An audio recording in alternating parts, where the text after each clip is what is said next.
It's spring, the sun is out, the birds are chirping, the flowers are in bloom, and there's enough pollen in the air to make you just want to stay inside all day and hunker down with a book about grisly murders. Hello and welcome back. My name is Caitlin and I love to read. Today I want to talk to you about my favorite thriller / mystery novels of all time and give my recommendations for who I think would like the books that I also like. I've read a ton of thrillers and a lot of them have been duds, so I guess the question is, what makes a good thriller good? One, I think a good thriller needs a compelling protagonist. Who are they and why are they involved? What drives them to go down into the spooky basement when they hear the noise when the rest of us would get the fuck out of the house? Two, suspense.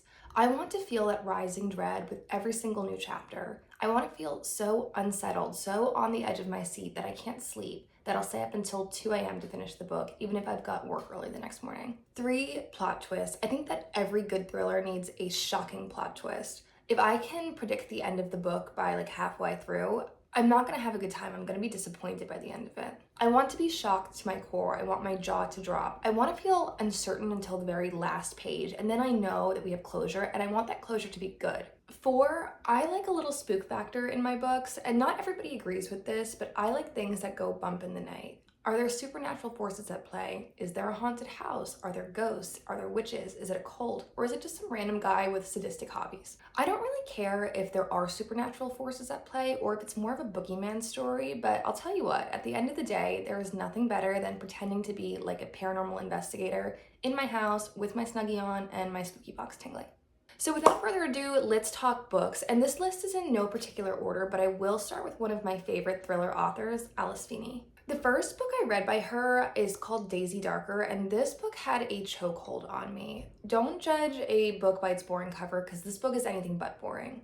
This book is an homage to the classic And Then There Were None by Agatha Christie. I read that book in middle school, and it was one of the first thrillers I've ever read, and oh my goodness, reading this made me feel so nostalgic for falling in love with the genre. So the Darker family gathers at this mansion on a little island, which is the residence of the matriarch, who is Nana, and she is a famous child book author.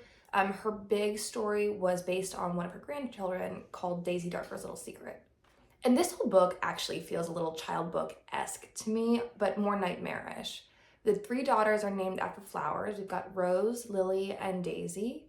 The whole thing occurs on Halloween night, and there's a creepy little children's poem that'll come up, just like in the original Agatha Christie novel. I would recommend this book if you liked And Then There Were None, and if you're worried that you've read that book and you know the twist, you know the ending, so you think you're gonna see this ending coming, I promise you there are twists that will shock you. I do think that Alice Feeney is like the master of a good twist. Another example of a book that I thought she did really well with the twist was Rock, Paper, Scissors. So this book is about a couple who have been married for 10 years and their marriage is starting to fracture a little bit.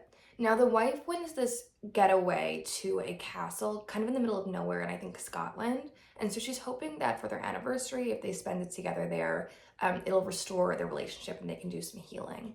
When they get to the destination, it's very eerie. It seems very isolated, very remote, and they're uneasy. Now, despite this, they decide to settle down there for the weekend anyway because of an approaching snowstorm. It wouldn't be safe to leave at this point. Now, even though they're in the middle of this blizzard in a remote location, there might be a visitor that comes with some bad intentions. This book builds suspense so well, but again, it's the twists that really land this in my favorites. I did not see them coming. If you're looking for a suspenseful and chilling read that is minimal on gore, but has a big shock, this one you should put on your TBR.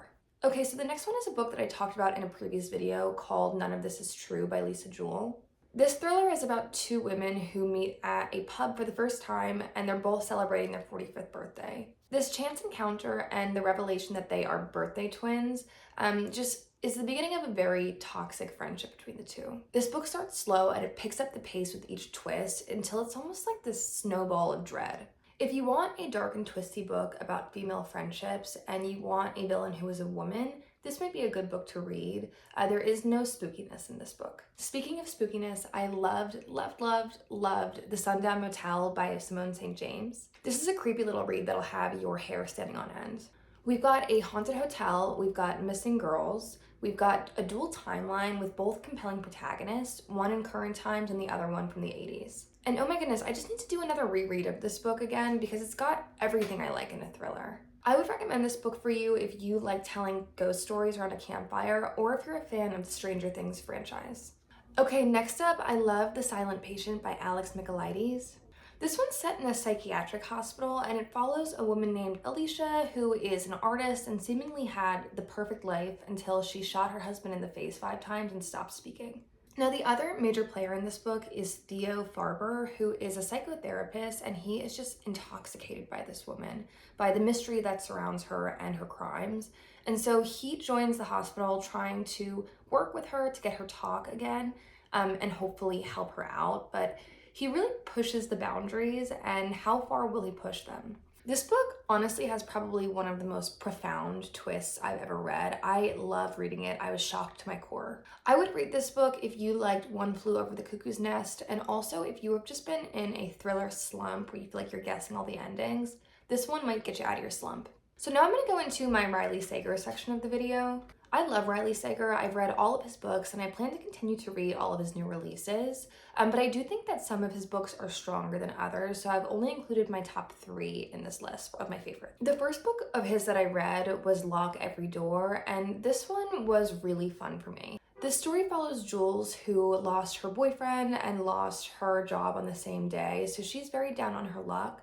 But a new opportunity arises for her to apartment sit in the Bartholomew, which is supposed to be Manhattan's most exclusive apartment building, for 3 months, and the pay is amazing. There are, however, rumors that the Bartholomew is haunted, and so after a few days, Jules wonders, is this whole opportunity too good to be true? So this is a gripping book that got me absolutely hooked on Riley Sager. The way I felt reading it is very reminiscent of how I felt watching the movie Get Out. It's giving Eat the Rich, but with like a spooky flair. So if that sounds good to you, pick up this book. Now, my favorite book by Riley Sager is Home Before Dark because I am a sucker for haunted houses.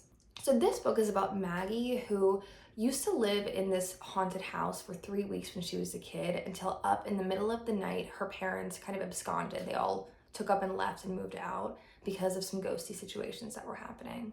Now, her dad goes on to write this best-selling novel about it, but Maggie, in her heart of hearts, is a skeptic. She doesn't think that ghosts really are real.